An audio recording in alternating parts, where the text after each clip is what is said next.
रुनुक झुनुक बाजे अरे पायल तोरी पौआ बड़ा नीक लागे। ये डिस्टरबेंस हर गाने में हो रहा है, क्यों हो रहा है ये आप देखिए, पता कीजिए और इसको ठीक कीजिए। रुनुक झुनुक बाजे अरे पायल तोरी पौआ बड़ा नीक लागे। ननद तोरी गौआ बड़ा नीक लागे। ननद तोरी गौआ बड़ा नीक लागे। रुनुक झुनुक बाजे रुनुक झुनुक बाजे पायल तोरी पौआ बड़ा नीक लागे। ननद तोरी गौआ बड़ा नीक लागे। ननद तोरी गौआ तो बड़ा नीक लागे।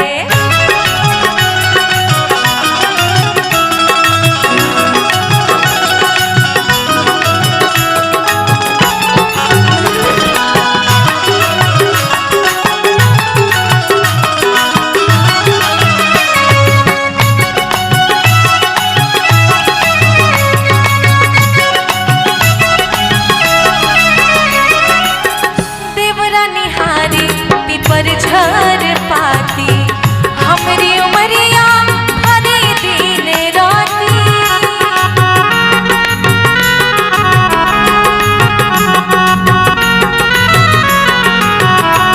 हो देवरा निहारी पीपर झर पाती हमरी उमरिया हरे दिन राती। हमरी उमरिया हरे दिन राती। गरबा में नहिया के लागत गरौआ त बड़ा नीक लागे। ननद तोरी गौआ बड़ा नीक लागे। ननद तोरी गौआ बड़ा नीक लागे।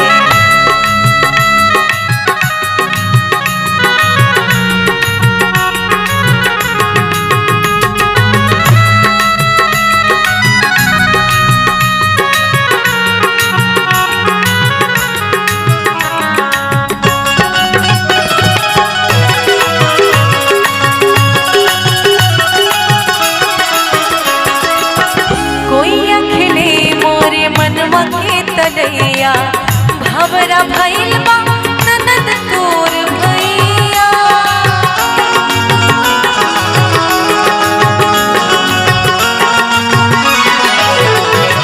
हो कोइया खिले मोरा मन के तलैया भवरा भइल बा ननद तोर भैया। भवरा भइल बा ननद तोर भैया। तो रह पुकारेला नान्हे के नौआ बड़ा नीक लागे। ननद तोरी गौआ बड़ा नीक लागे। ननद तोरी गौआ बड़ा नीक लागे।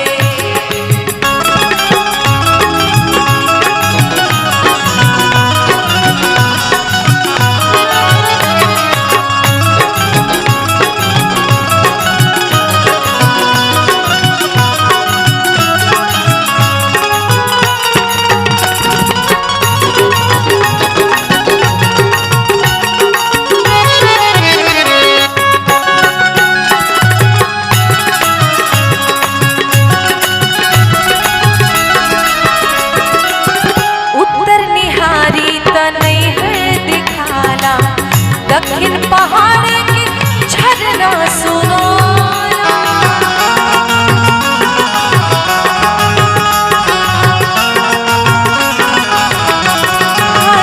उत्तर निहारी तनैहर दिखाला। दक्षिण पहाड़ के झरना सुनाला। बहते सुहावत बा उत्तर निहारी तनैहर दिखाला। दक्षिण पहाड़े के झरना सुनाला।